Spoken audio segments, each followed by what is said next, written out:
Am grafაზე მოცემული თანხები სახელმწიფო უსაფრთხოების სამსახურის თანამშრომლების ხელფასებია. 2020 წლიდან 24 წლამდე სუსის თანამშრომელთა ანაზღაურება 40 მილიონი ლარით გაიზარდა. Am თანხაში არ შედის დამატებით ის მილიონები, რომელიც მათ მივლინებებში იხარჯება.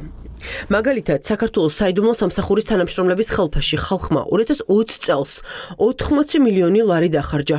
2024 წელს კი 125 მილიონ 600 ათასი. 2024 წელს მხოლოდ სუსის ხელფასები იყო 125 მილიონი. ამაში არ შედის მათი აღჭურვა ტექნიკური, მათი შესყიდვები, მანქანები, საწვავი მივლინებები და ასე შემდეგ. 125 მილიონი გადაუხადეთ სახელმწიფო უსაფრთხოების სამსახურს მხოლოდ იმის გულისთვის, რომ ჩვენ გვდიოს, ჩვენ გვამოწმოს, ჩვენი ტელეფონები ისმინოს და იმის მაგივრად, რომ დაგვიცვას, ან საქმე გამოიძიოს, ან სახელმწიფოს რაღაც გარკვეული რისკები ააშორონ, პირიქით უფრო უარეს მდგომარეობაშია ქვეყანა. 125 მილიონი ლარიდან სუსის თანამშრომლებს პრემიად 1.300.000 ლარი დაურიგეს.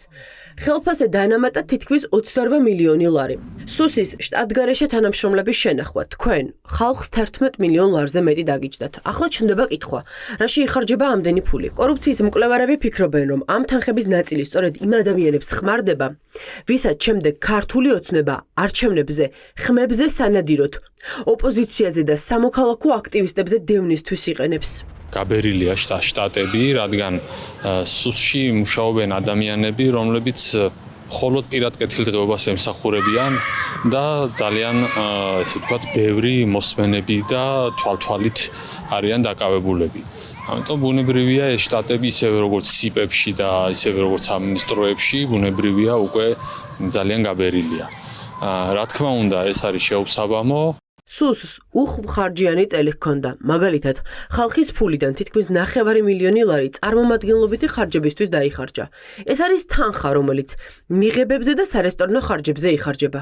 უცნობია, ვის გაუმასპინძლდნენ ხალხის ფულით სუსის მაღალჩინოსნები. ჩვენი ჯიბიდან ვაფინანსებთ ბიძინა ივანიშვილის დაცვის პირად და უსაფრთხოების პირად სამსახურს. ეს არის უბედურება, რომ ეს ხალხი ემსახურება არა სახელმწიფო უსაფრთხოებას და ინტერესებს, არამედ პირადად ბიძინა ივანიშვილს. სუსის მთავარი მისიაა სახელმწიფო უსაფრთხოება. გარესაფრთხეებთან ბრძოლა, უცხო ქვეყნის აგენტურის გამოვლენა და კორუფციასთან ბრძოლა. ამ წლების განმავლობაში ჩვენ არ გვინახავს არც ერთი მტრული სახელმწიფოს გამოვლენილი აგენტი ან გამოძიებული მასშტაბური კორუფციული საქმეები. სუსისგან პერიოდულად გვესმის განცხადებები სახელმწიფო გადატრიალების მზადების შესახებ, მაგრამ ამ საქმეების გამოძიება არასდროს სრულდება. 40 მილიონიანი ზრდა, როცა საქართველოს საშუალო ხელფასი საკმაოდ დაბალი არის არაადეკვატური და გავს ფლანგას. მით უმეტეს მაშინ, როცა ამ 40 მილიონის ფარგლებში შეიძლება სხვა ძალიან ბევრი პრობლემის მიხედვა, რაც ქვეყანაში მართლა არსებობს. აი პირველი რაც მომაფიქრდა არის მაგალითად ვარკეთილის მეტროს რეაბილიტაცია, რომელიც 9 წელია იგვიანებს, ან თუნდაც უფრო მნიშვნელოვანი ავარიული სახლების რეაბილიტაცია. რო შევხედოთ სუსის ბოლო ანგარიშებს, ხომ, აი ერთ-ერთი საკითხი არის ხოლმე დეზინფორმაცია და ჰიბრიდული ომი და იქ რბილი ძალის გამოვლენის შემთხვევები, ხო? იქო დავაკვირდეთ, ანუ აი ამ შემთხვევაში საჭირო არის ხოლმე სახელმწიფოს მიერ გადაიდგას ასეთ ნაბიჯები, რომ გაკონტროლდეს. ამ კუთხით ხოლმე მაგალითად ნაკლებად ხვდებით რამე საინტერესო ინფორმაციას. არა და ძენ ანგარიშს უწერიათ ხოლმე, რომ ხშირად ხდება ხოლმე რელიგიურ და ეთნიკურ უმცირესობებში გარკვეული ჯგუფების შემოსვლა. სუს არ ეზრდება მხოლოდ ხელფასები, იზრდება სამევლინებო ხარჯები. 2024 წელს სუსის თანამშრომლების მივლინებებში 1.100.000 ლარი დაიხარჯა.